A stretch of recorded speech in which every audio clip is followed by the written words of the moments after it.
तर भाजपचे नवीन निवडणूक प्रभारी या आठवड्यामध्येच मुंबई दौऱ्यावर येणार असल्याची माहिती आपल्याला मिळते। भूपेंद्र यादव आणि अश्विनी वैष्णव हे प्रभारी आणि उपप्रभारी आहेत, ते मुंबईच्या दौऱ्यावर येणार आहेत। हे नवीन प्रभारी याच आठवड्यामध्ये मुंबई दौऱ्यावर येणार आहेत, त्यामुळे लोकसभा निवडणुकीतील भाजपचा पराभव आणि त्यानंतर येऊ घातलेली विधानसभा निवडणूक या सर्व पार्श्वभूमीवर या प्रभारींचा हा दौरा महत्त्वाचा असणार आहे। भूपेंद्र यादव त्याचबरोबर अश्विनी वैष्णव यांच्या उपस्थितीमध्ये भाजप कोणती रणनीती आखतं हे देखील पाहणं महत्त्वाचं असणार आहे। आणि या संदर्भात अधिक माहिती देण्यासाठी आमचे प्रतिनिधी विनायक डावरुंग सध्या आपल्यासोबत आहेत। विनायक, आगामी विधानसभा निवडणुकांच्या पार्श्वभूमीवर दोन्ही प्रभारींचा हा दौरा महत्त्वाचा म्हणावा लागेल।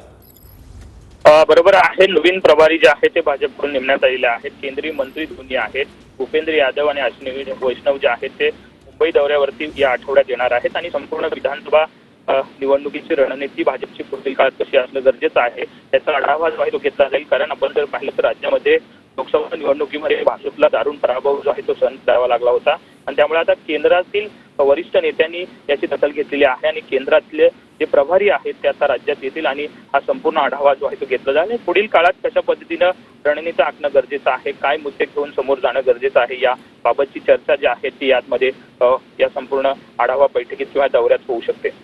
नक्कीच विनायक, या दौऱ्याकडे आपलं लक्ष असेल। धन्यवाद तुम्ही दिलेल्या या माहितीसाठी।